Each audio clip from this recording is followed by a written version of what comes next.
Sun Culture. Les acteurs culturels de la région en interview. Bonjour à toutes et à tous, bienvenue dans le Sun Culture, votre rendez-vous du mercredi à 12h30. Aujourd'hui, je reçois Tani Juguin, autrice, aventurière et bénévole à l'association De la Plume à l'écran. Bonjour Tani. Bonjour. De la Plume à l'écran organise cette semaine la 10e édition du festival Ciné Alternatif à Nantes, à partir d'aujourd'hui jusqu'à samedi. Alors tout d'abord, pouvez-vous nous dire ce qu'est l'association De la Plume à l'écran et quel est son but ? Alors, c'est une association qui a à cœur de faire connaître le cinéma autochtone, c'est-à-dire un cinéma fait par des artistes et militants autochtones. D'accord. L'association fêtait ses 10 ans l'année dernière. Qu'est-ce qui a changé depuis 10 ans ?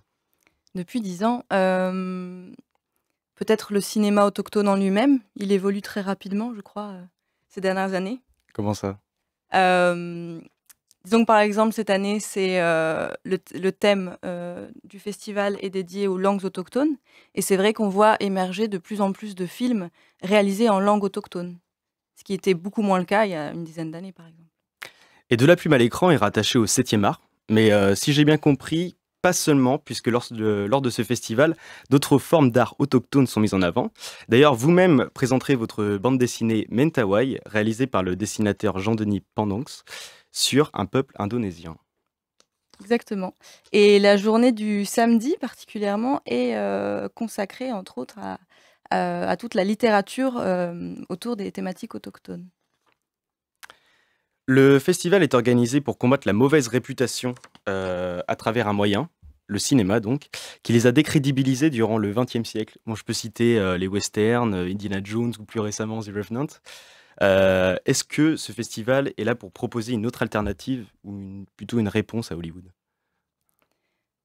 Complètement, une réponse, je ne sais pas, je pourrais pas parler à la place des réalisateurs, mais effectivement, c'est une alternative, c'est un cinéma à part entière et il y a un regard très particulier au cinéma autochtone et comment dire? Hem, c'est oui, il y a une forme aussi de revanche, sur Hollywood certainement, dans beaucoup de films amérindiens particulièrement. Vous pouvez en citer un seul ou plusieurs ? Il y en aurait beaucoup, il faudrait aller voir, tous les films qui sont accessibles, sur le site de La Plume à l'écran. Hem, Et à titre personnel, quel film vous a le plus touché ou quels films vous ont le plus touché ? dans le cinéma autochtone, Ouais, hem, j'ai adoré Avant les rues, mais qui a la particularité d'avoir été réalisé dans une langue, autochtone, mais par une réalisatrice qui ne parlait pas cette langue, par exemple. Heu, il y en aurait beaucoup d'autres, je me souviens de Smoking Fish, même, Rumble est un film extraordinaire, oui, je donc des films autochtones, on peut le dire aussi, qui sont pas forcément d'un point de vue mondial, mais plutôt concentrés sur l'Amérique, et notamment toute l'Amérique, pas forcément le nord américain. exactement. D'accord. D'un point de vue technique, un tel événement demande une organisation énorme, notamment en amont. Beaucoup de voyages, de rencontres. Comment ça se passe et comment on communique d'un continent à l'autre ? Alors c'est Sophie Gergaud, la directrice de La Plume à l'écran, qui s'occupe de toute cette, partie-là et qui, consacre, toute son énergie en fait, sur l'année entière à organiser la prochaine édition du festival et je sais qu'elle se rend régulièrement, en Amérique du Nord notamment, dans des festivals pour, assister à la diffusion de films et elle est en contact avec, beaucoup d'artistes et de militants autochtones, en Amérique du Nord, aux États-Unis, Canada notamment. Et il se trouve qu'il y a un contexte aussi particulier en cette année 2019, puisque les Nations Unies ont décrété l'année 2019 comme une année internationale des célébrations des langues autochtones afin de sensibiliser le monde aux conséquences dramatiques de leur perpétuelle mise en danger. Vous-même parlez le Mentawai. Oui. Et comment est-on amené à parler une langue aussi peu courante ? Hem, Ça fait, disons 8 ans que je me rends, chez les Mentawai chaque année. J'y vis une partie de l'année. C'est vrai que j'ai d'abord appris l'indonésien, donc la langue nationale, parce que je voulais pouvoir communiquer avec tout le monde et pouvoir lire les journaux aussi en indonésien. Et j'en suis venue à apprendre le mentawai. C'était une vraie volonté de ma part dès le départ, mais j'étais incapable d'apprendre 2 langues en même temps. L'indonésien était plus facile. Mais apprendre le mentawai a été essentiel pour pouvoir, d'abord moi, comprendre la culture et aussi pour avoir un vrai échange avec eux. Et je me suis aussi fait mieux respecter là-bas en parlant le mentawai. C'est vrai. Alors désolé de ce que je vais demander, mais est-ce que vous pouvez nous dire quelque chose en mentawai? Qu'est-ce que je peux dire? Bon, Alewita, bonjour. bonjour et bienvenue.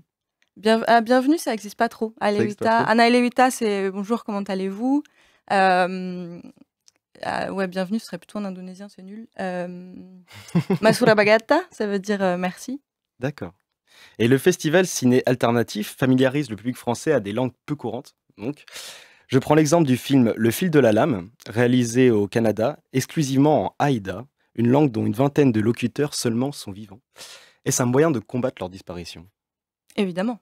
C'est un moyen de lutter contre la disparition des langues, c'est un moyen de conserver aussi une trace de ces langues-là. Et si on veut l'entendre, ce soir, le film sera diffusé à 20h45 au cinéma Le Concorde. Et avez-vous encore quelques motifs d'espoir de voir subsister ces peuples?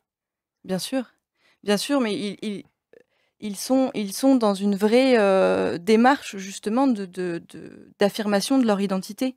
Donc il y a tous les espoirs justement de voir subsister leur culture et leur identité. L'actualité a fait prendre conscience à beaucoup de monde des incendies à répétition en Amazonie qui détruisent les habitations de ses habitants, justement. Comment l'association réagit par rapport à ces catastrophes?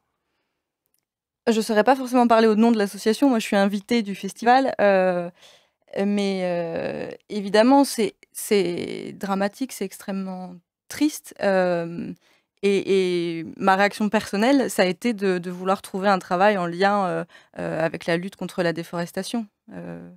Mais évidemment aussi j'en ai discuté avec mes amis mentawai, puisqu'il y a aussi eu des feux beaucoup en Indonésie. Ils ont eu envie de faire des films également. Enfin, la création audiovisuelle est aussi un moyen de lutte. Pour ce genre de domaine. À titre d'exemple, quel souvenir ou quelle rencontre vous a le plus marqué? Au sein du festival, Oui. ça a peut-être été avec les tatoueurs autochtones qui ont été invités en 2016, parce que un ami mentawai était justement également présent. Il est lui-même tatoueur traditionnel. Et donc, ça a été une très, très belle rencontre entre eux, en fait. Moi, j'étais juste observatrice de ça, mais ça a été, ouais, je pense, ma plus belle rencontre. Et qu'est-ce que vous-même en retirez de ces expériences? Ces rencontres avec justement tous ces autochtones qui, je le rappelle, viennent en France pour justement aussi assister à ce festival-là, quoi. Beaucoup de bonheur d'abord, beaucoup de joie, d'énergie, en fait. Ouais, beaucoup d'énergie peut-être et d'inspiration aussi énormément. Merci Tani Juguin d'être venue dans nos studios. Je rappelle que le festival ciné alternatif se déroule à partir d'aujourd'hui jusqu'à samedi à Nantes, au cinéma Le Concorde, tout près de la place Zola, et à la maison de quartier le 10 sur la butte Sainte-Anne, samedi pour la journée de clôture. Je vous donne rendez-vous mercredi prochain à 12h30 en présence d'un nouvel invité culture. Vos prochains rendez-vous sur Sun à 13h le journal et à 13h30 une nouvelle histoire Sun Junior à écouter avec les enfants. Belle journée sur Sun.